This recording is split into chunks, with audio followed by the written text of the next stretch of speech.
ओम नमः शिवाय। हर हर महादेव। आप सभी को सावन मास की शिवरात्रि की हार्दिक शुभकामनाएं। सावन मास शिवरात्रि का व्रत सावन महीने के कृष्ण पक्ष की चतुर्दशी तिथि को मनाया जाता है। कहा जाता है कि इस दिन भगवान शिव की व्रत की कथा का पाठ करने से व्यक्ति के सभी कष्ट दूर हो जाते हैं। सावन शिवरात्रि व्रत का सनातन धर्म में विशेष महत्व माना जाता है। हिंदू पंचांग के अनुसार सावन में शिवरात्रि का व्रत शुक्रवार 2 अगस्त 2024 को रखा जाएगा। मान्यता है कि इस व्रत को करने से मनुष्य जीवन के सारे दुखों को दूर हो जाता है और भगवान शिव की विशेष कृपा प्राप्त होती है। इस दिन भगवान शिव की विधि विधान से पूजा करने के बाद श्रावण शिवरात्रि की व्रत की कथा अवश्य ही पढ़नी चाहिए। सभी से अनुरोध है कि कथा को पूरा अवश्य श्रवण करें और कथा को सुनने के पश्चात कमेंट बॉक्स में हर हर महादेव, माता पार्वती की जय लिखना बिल्कुल भी मत भूलें। आइए जयकारा लगाकर हम सब कथा का रसपान करते हैं। बोलिए गणपति भगवान की जय, शंकर भगवान की जय, माता पार्वती की जय, नंदी की जय, सभी देवी देवताओं की जय। प्राचीन कथा के अनुसार चित्रभानु नाम का एक शिकारी था जो जंगल में जानवरों का शिकार करके अपना घर चलाता था। शिकारी के ऊपर साहूकार का काफी कर्जा था, लेकिन कर्ज ना चुका सकने के कारण क्रोधित साहूकार ने उसको बंदी बना लिया था। जिस दिन साहूकार ने उसे बंदी बनाया वह शिवरात्रि का दिन था। बंदी रहते हुए शिकारी शिव संबंधी धार्मिक बातें सुनता रहा। वहीं उसने शिवरात्रि की व्रत की कथा भी सुनी। शिकारी का पूरा दिन ऐसे ही गुजर गया। शाम को शिकारी ने चित्रभानु को एक दिन का समय दिया कर्ज चुकाने के लिए और उसे छोड़ दिया। कर्ज चुकाने के लिए चित्रभानु पूरे दिन बिना कुछ खाए पिए जंगल में शिकार ढूंढते हुए बिता दिया। ऐसे में शाम निकल गई और रात्र हो गई। इसके बाद वो रात बीतने के इंतजार में बेल के पेड़ पर चढ़ गया। इसी पेड़ के नीचे शिवलिंग था। बिना जाने शिकारी बेलपत्र तोड़कर नीचे की तरफ गिरा रहा था, जो कि संयोगवश शिवलिंग पर गिर रहे थे। इससे उसका व्रत पूर्ण हो गया। शिकारी की तलाश में घूमते घूमते चित्रभानु को तालाब के किनारे एक गर्भवती हरिणी दिखाई दी जो पानी पीने के लिए आई थी। उसका शिकार करने के लिए उसने धनुष बाण निकाला। उस हिरणी के चित्रभानु को देख लिया। इस पर उसने शिकारी से कहा कि उसके प्रसव का समय है, तुम 2 जीवों की हत्या करोगे, यह ठीक नहीं है।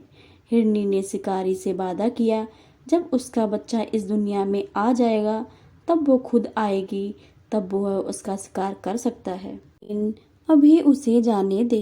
शिकारी ने उसकी बात मान ली और जाने दिया।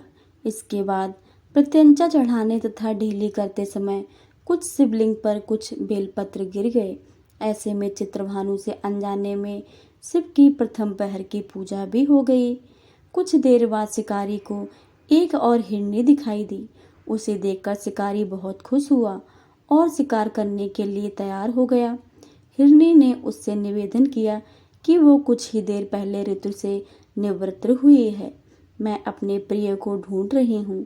मैं एक कामातुर विरहिणी हूँ। जैसे ही मुझे मेरा पति मिल जाएगा वैसे ही मैं आ जाऊंगी। रात का आखिरी पहर बीतने ही वाला था। इस बार भी चित्रभानु से बेलपत्र टूटकर शिवलिंग पर चढ़ गए। इससे दूसरे पहर की पूजा भी हो गई। 2 शिकार को खोकर शिकारी चिंता में पड़ गया था। रात्रि का आखिरी पहर बीतने को था कि तभी एक अन्य मृगी अपने बच्चों के साथ उधर से निकली। शिकारी ने उसे देख तुरंत धनुष पर तीर चढ़ा दिया। वो तीर छूटने को ही था कि मृगी बोली, मैं इन बच्चों को उनके पिता के हवाले करके लौट आऊंगी। इस समय मुझे मत मार दो। शिकार को खोकर शिकारी चिंता में पड़ गया था। रात्रि का आखिरी पहर बीतने को था। शिकार न कर पाने के कारण परेशान होकर पेड़ पर बैठा शिकारी बेलपत्र तोड़ तोड़ कर नीचे फेंकता जा रहा था। इस तरह से उसके तीसरे पहर की पूजा भी स्वतः ही संपन्न हो गई। पूरी रात इंतजार करने के बाद सुबह शिकारी को एक हिरण दिखा। उसने निश्चय किया कि वो उसका शिकार जरूर करेगा। शिकारी ने प्रतिज्ञा चढ़ा ली।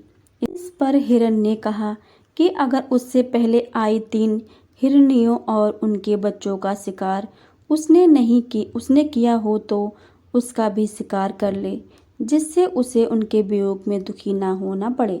लेकिन अगर उन्हें जीवन दान दिया है तो उसे भी छोड़ दे।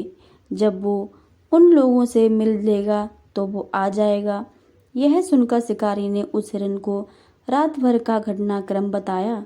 तब हिरण ने कहा कि वो 3 हिरनियों उसी की पत्नी थीं। हिरण ने शिकारी से कहा कि जिस तरह से तीनों हिरनियां प्रतिज्ञाबद्ध होकर यहाँ से गई हैं, अगर उसकी मृत्यु हो जाती है तो वो धर्म का पालन नहीं कर पाएंगी।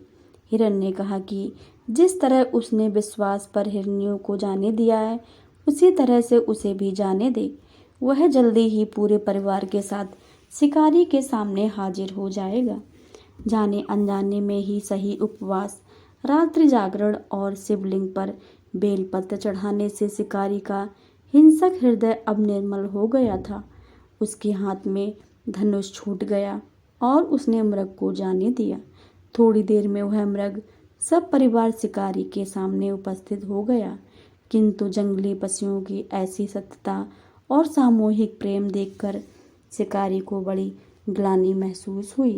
उसने मृग परिवार को जाने दिया और अपने कठोर हृदय को जीव हिंसा से सदा के लिए हटा दिया।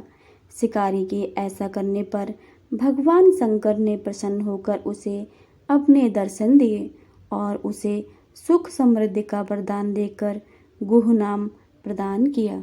यह थी आज की कथा। कथा अच्छी लगे हो तो वीडियो को लाइक करें, शेयर करें। कमेंट बॉक्स में हर हर महादेव, शिव शंकर की जय, माता पार्वती की जय लिखना बिल्कुल भी मत भूलिएगा। और चैनल पर नए आए हैं तो चैनल को सब्सक्राइब करके बेल आइकन को ज़रूर दबा लें, ताकि आने वाली सभी वीडियो की जानकारी सबसे पहले आपके पास पहुँचे। मिलते हैं अगली वीडियो में, तब तक के लिए जय श्री राधे कृष्णा। ओम नमः शिवाय। हर हर महादेव।